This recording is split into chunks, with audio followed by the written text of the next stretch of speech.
Okay, welcome, ladies and gentlemen.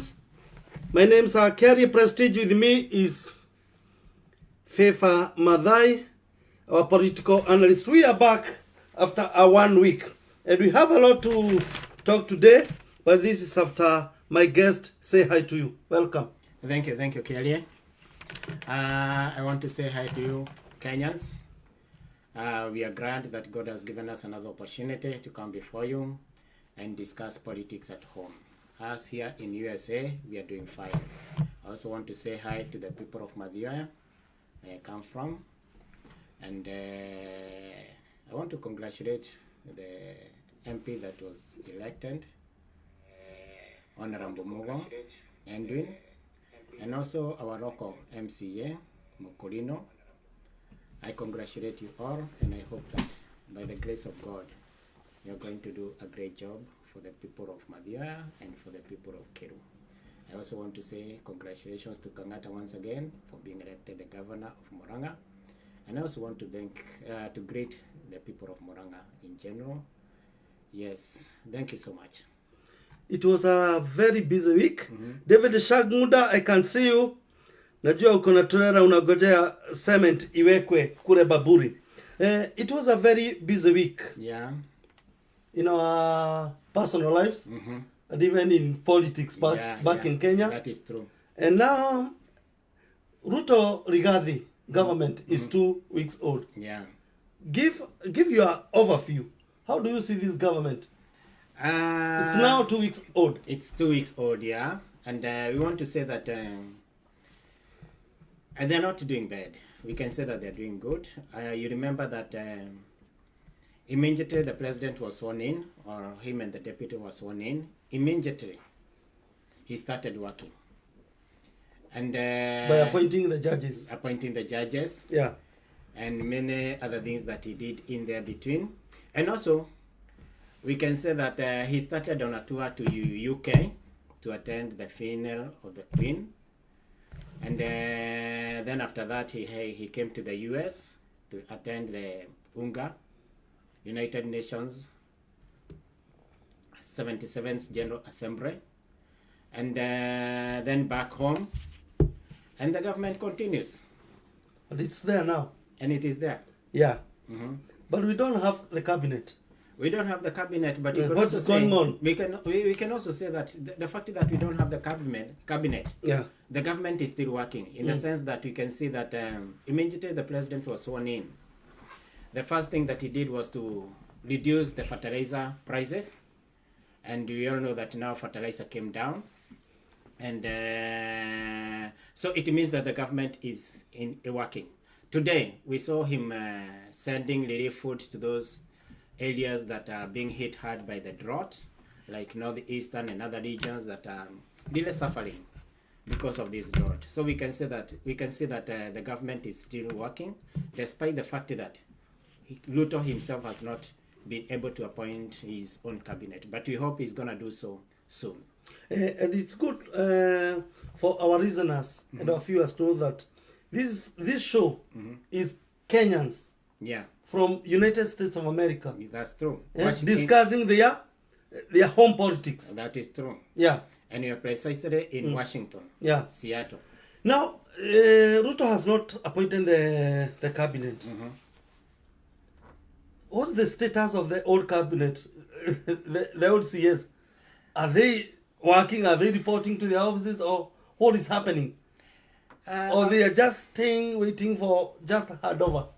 Okay, although it is a mixture of many things. It is a mixture of all those things because one, although the cabinet that was there before, we can say it is still in office because it has not been disbanded or dismissed. And therefore they are still working.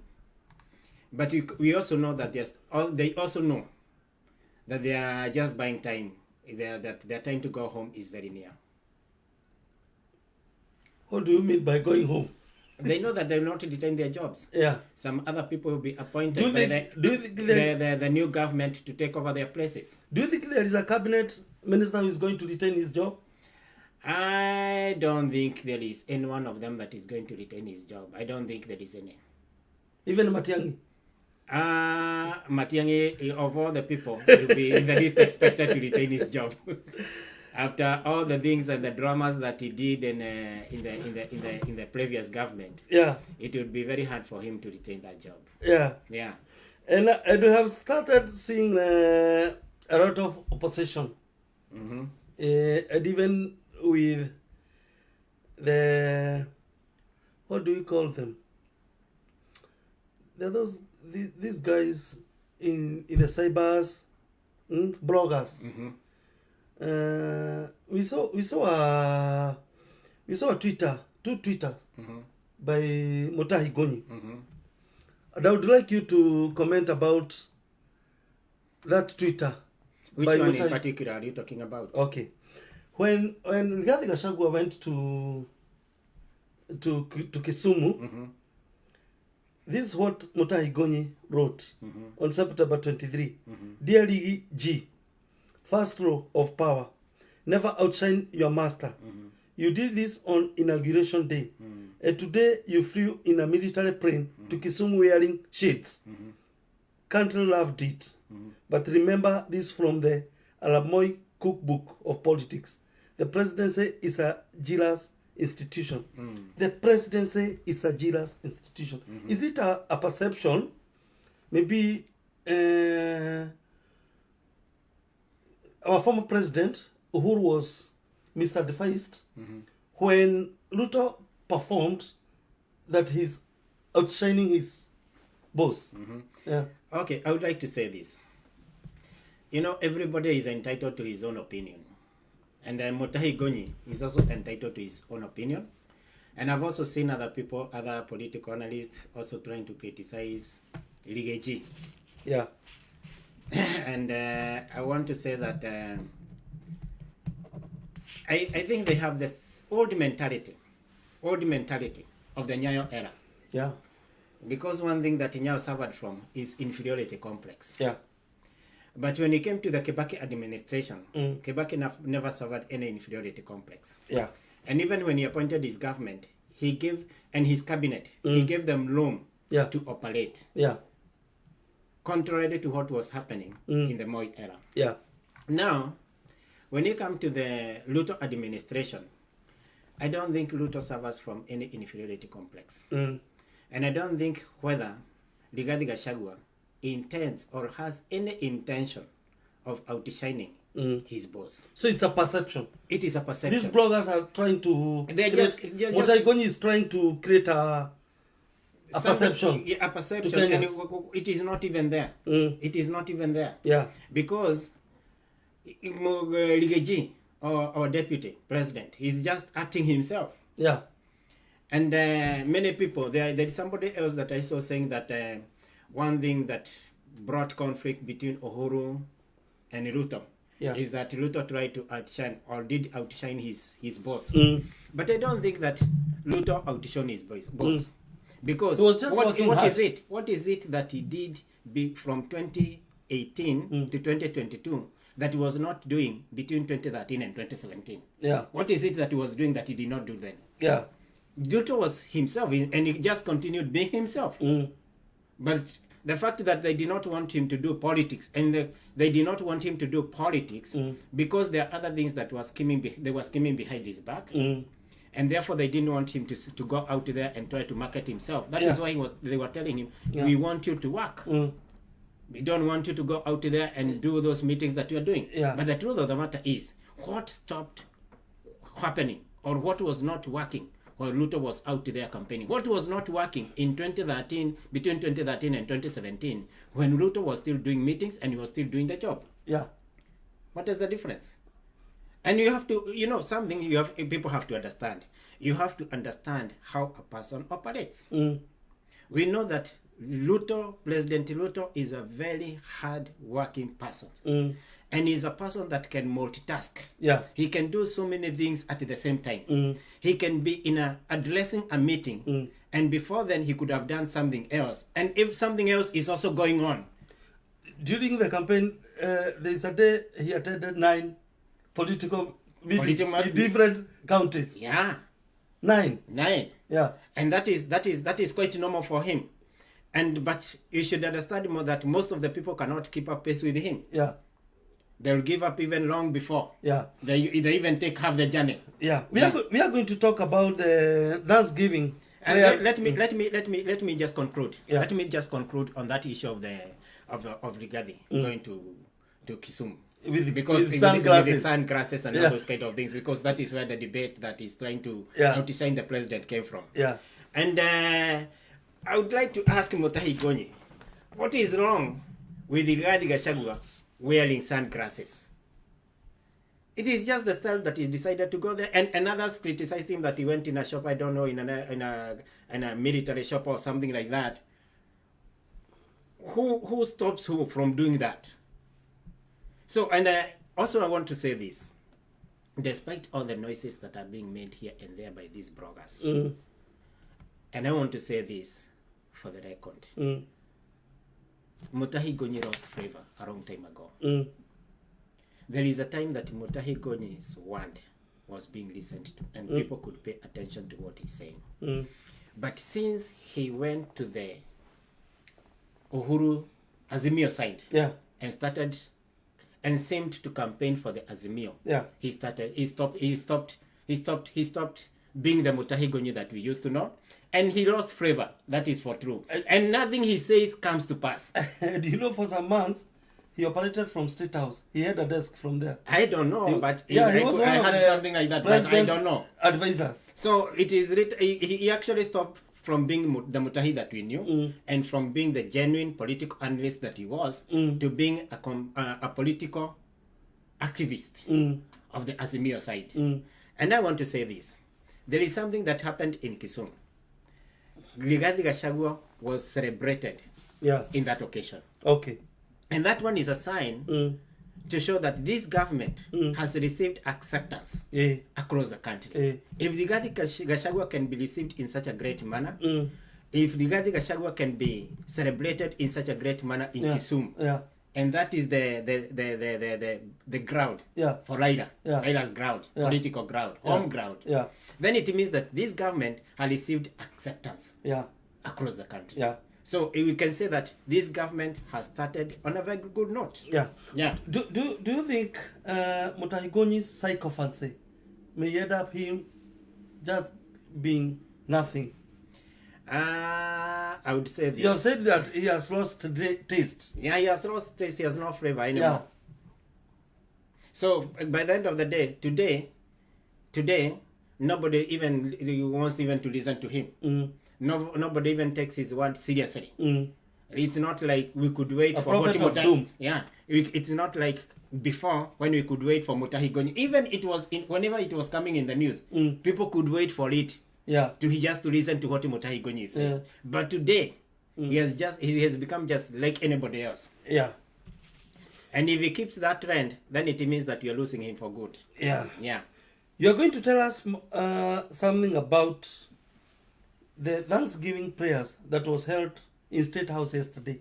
But I want also to finish with Mutahi Gonyi's psychophancy. You know what he tweeted immediately after the Thanksgiving prayers? State House should not weaponize the church. And if they do so, they will attract God. He will send upon them prophets and poets of truth. Then Ruto will have to behead the prophets and castrate the poets. God is independent. He is not a trusted political weapon. He has surprises. Do you think he... Let me say this for the record. People should now realize that Ruto is a God-fearing man. And Ruto is not ashamed of the God that he serves. He's very proud of that God, and is ready to showcase his God anytime, any moment. And me being a member of the church, I want to say that we have been praying for a long time that God may give us God-fearing people. One as a president, and in positions of authority, like in the cabinet, like in the parastatal boards, CEOs, board chairman, all those kind of things. principal secretaries. Yeah. We want to see God-fearing people Yeah. taking those positions. Yeah. And I want to say that this is just the beginning.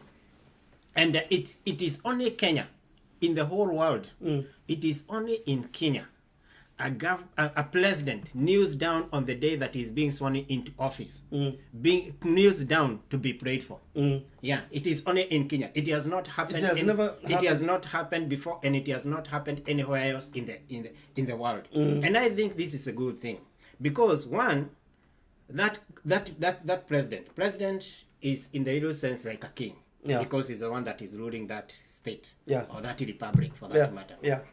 And when he subjects himself to God, it means that he's honoring another authority that is higher than him, and that is God. Yeah. And according to the Bible, the Bible that we preach, and I'm a preacher of the gospel of Jesus Christ. Yeah. According to the Bible that we preach, anytime if you study the book of Kings, any king that came into office or sat on the throne in the kingdom of Judah, and started following God, that king was blessed, and the lad was blessed. Yeah. And any king that departed from the ways of God, started worshipping other gods, brought a curse upon himself and upon that lad. Yeah. So we can say, for that reason, according to the word of God, which Mutahi Gonyi is saying that Ruto is going to is going to attract God. He is not doing that to throw or to chase away God. Yeah. He invited. He asked people to come for prayers so that he can invite God into State House. So that he can invite God into his government. Provoke his presence into State House. Yeah. Provoke his presence in the government. So it's intentional. It is intentional. And that is exactly what he wants. He wants God to take charge of that government. Yeah. And because he knows and understands by himself, he cannot. Yeah. And nobody has ever followed God that has ever gone wrong. Yeah. David followed God. Yeah. And what did we see? We saw victory after victory. Yeah. That is what is recorded in the Bible. Yeah. What about somebody that did not follow God, like Ahab? Yeah. And like Saul? Yeah. They were laden with shame. Yeah. Shame, everything, maybe so many things falling apart. Yeah. Because they could not succeed. But any leader that subjected himself to God, and God's respect, and God's blessings, and the country was blessed because of that leader. We have two comments here from Bishop John Mudhaka, listening from Washington, Seattle. He's saying, let's get something done here. I like this program. Thank you, Bishop John Mudhaka. Elizabeth Kamisha, our friend. Hello, servants of the Most High. Continue the show without fear and enlightening our people in the diaspora, and let us continue praying for our government during this formative stage. May God bless you big. Amen. We receive that blessing, Mama Washeke, Wanjiro, Brenda. Okay. Yeah. President Ruto had a visit to UK, where he attended the burial of the Queen, and also visited here in New York for a meeting. Can you say something about that visit, and also the speech that he gave? Yeah. And the debate that was all over is that not the content of the speech, but that he was using the teleprompter. Okay. Yeah.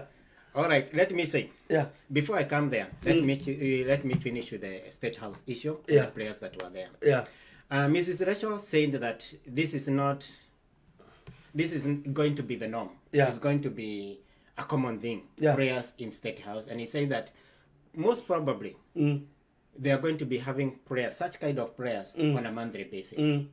And we want to say that is what we want. As a church, that is what we want. As a country, that is what we want. Yeah. We want a man that fears God. We want a man that prays God. So I can finish with that and say that Kenya is turning to God in a big way. And because God has said revival is coming, we expect revival to start. And he said that revival is starting here.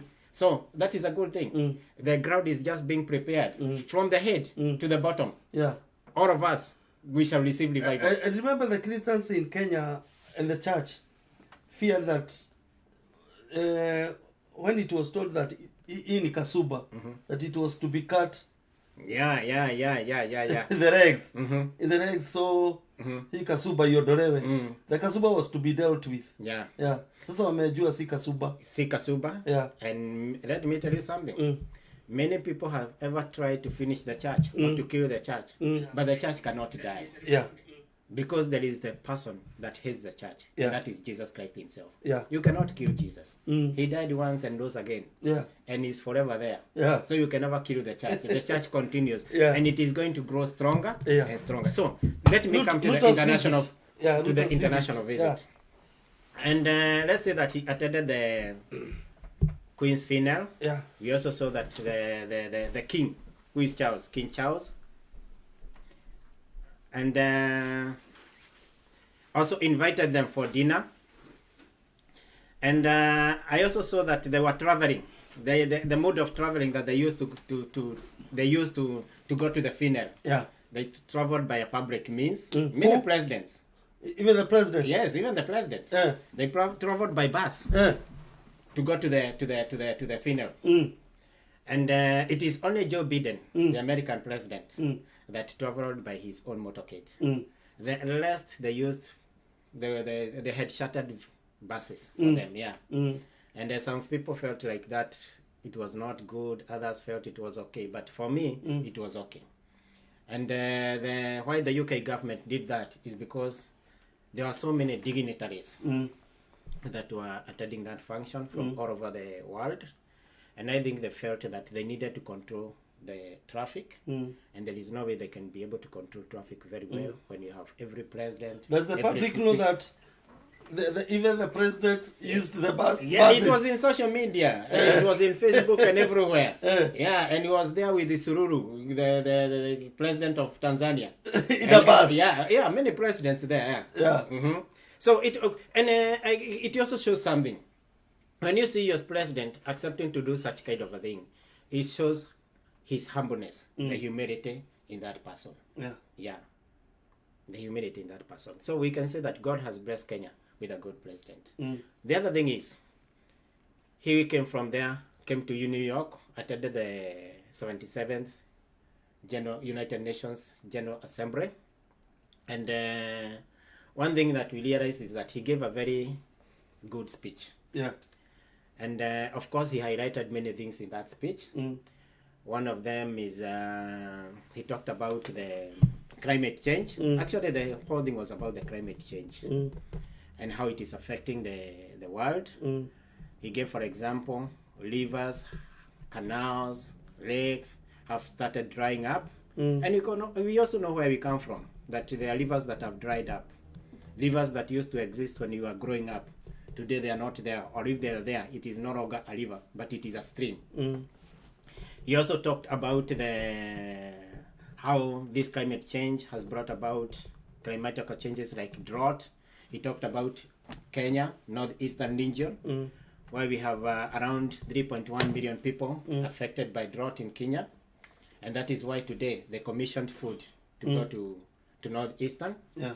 He also talked about this security organ, Security Council, the United Nations Security Council, and he talked about, Joe Biden had talked before, but he also repeated and saying it needs to be reformed, because you have permanent members in the Security Council, and you have these other temporary members. Like Kenya today is a temporary member of the United Council. Okay. So after 2 years, they elect other people. So what Ruto was advocating for is that they need, because the Security Council has 5 countries that are permanent members. That is US, UK, Russia, France, and I think China. And so there is a general feeling that it should be reformed, to be expanded. Many more people to be admitted as permanent members. Like, for example, they can pick around 3-4 countries from Africa. Yeah. They can pick more countries from Asia. They can pick more countries from Central and South America, those kind of things. And even more people, more countries from Europe. So there is that general feeling that it should be expanded. The other thing that he talked about was about the coronavirus pandemic and how that issue, how that situation was handled with a lot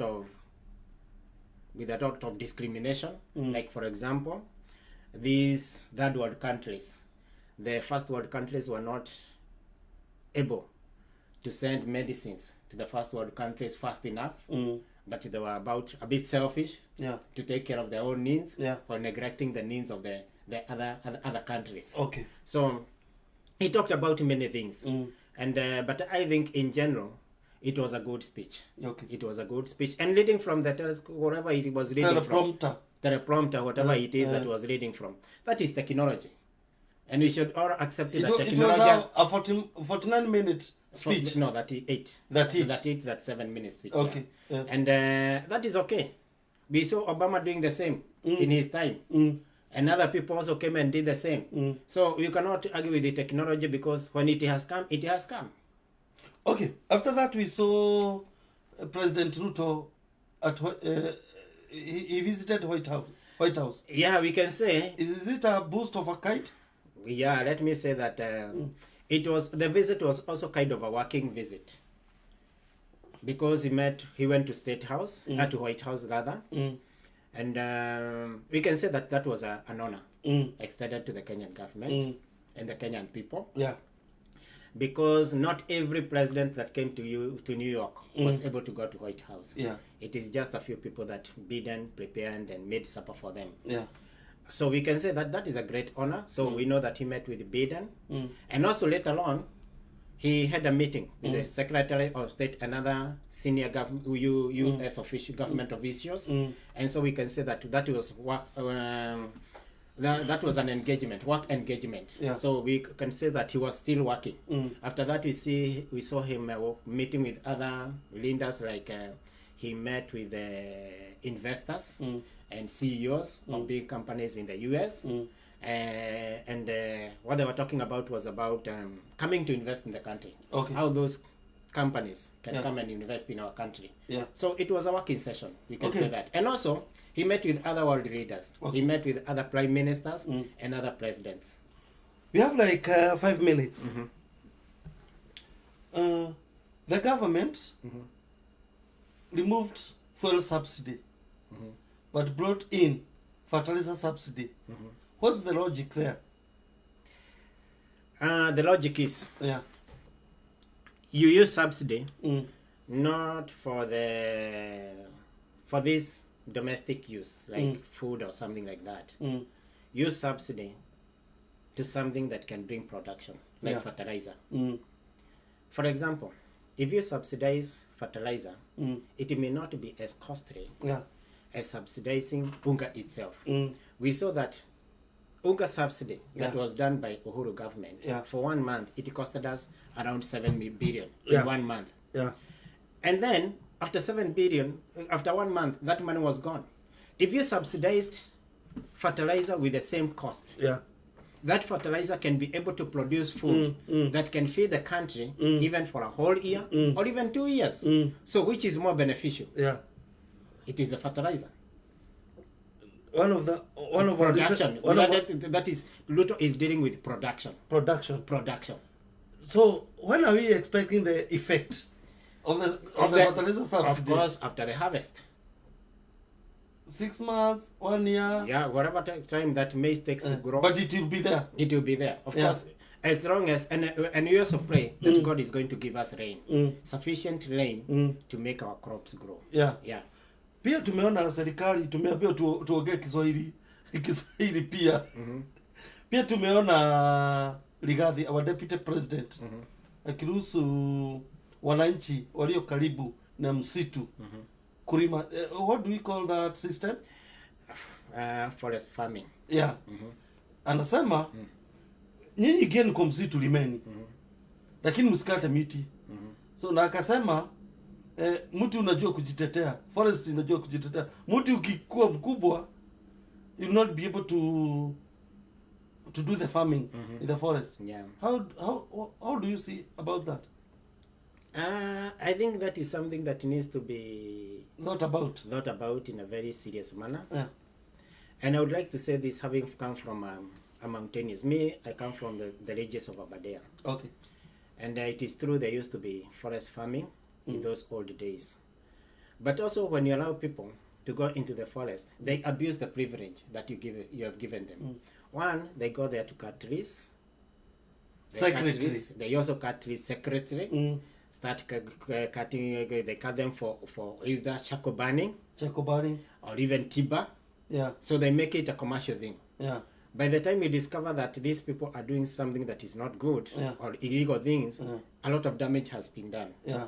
So I think as much as we would like to increase food production in the country, we also have a duty to preserve our forest. And you know, after the forest destruction that was done that time, it has taken so many years to bring it back to what it was before. So we might allow people to go into the forest for the sake of feeding themselves and maybe growing food that can also be able to help the country. But we could be doing a lot of damage to the environment. Okay. So I would not categorically criticize the deputy president because of that idea. Yeah. But I would like to say that they should come up with a system that will make sure the forest itself is safeguarded. While people are doing farming, the forest itself is safeguarded. And you know the problem with, it's not that there is no policy to safeguard the forest. The thing is, there is also a lot of corruption in Kenya. So when you allow people to go into the forest, they will corrupt the forest officials. Those people that work for the forest department. They will corrupt those people. They will start cutting wood there. They will start burning charcoal there. They will start cutting timber there. All those illegal businesses will happen in the forest. Yeah, illegal businesses. And that is what, by the way, that is what is happening. You know, when the president of Brazil came into office, this guy, this president of Brazil, I don't remember his name. He allowed people to go to the Amazon forest. Today, a lot of deforestation, and it has been coming to the news on a daily basis. Many times, there is a lot of destruction of the forest in the Amazon, which is going to affect that rainforest. And it is the biggest rainforest in the world. Yeah. But today, it is faced with danger of being made extinct. Yeah. So we should be very careful. Anyway, okay. We should be very careful. That's bring us to the end of our today's show. Okay, your parting shot. My parting shot. I would like to say that we should all come together and support the Ruto Ligadi government. It has a lot of challenges, and especially economic challenges. And of course, we know that they have also challenges with the drought and all those kind of things. So we should come up and offer ourselves to pray for that government and to help in any way that we can. And we should not be hasty to criticize the government for the sake of it. If you criticize in a good way, in a good manner. That does not mean that we should allow them to do whatever they want. Yeah. As much as we support them, let us also be able to be quick to say this and this is not going right. But let us have a positive mind towards the Ruto administration. Yeah. And by the grace of God, we know that it's going to succeed. Okay. And we want to say here that we wish our president and his deputy well in that government. Okay. Yeah. Till next Monday? Yeah, till next Monday. Same time, same place. Same station. Same station. Bye-bye. This live stream came to you right from Seattle, Washington. I'm Kiarie Prestige. I'm Fefa Madai. Bye-bye. Bye-bye.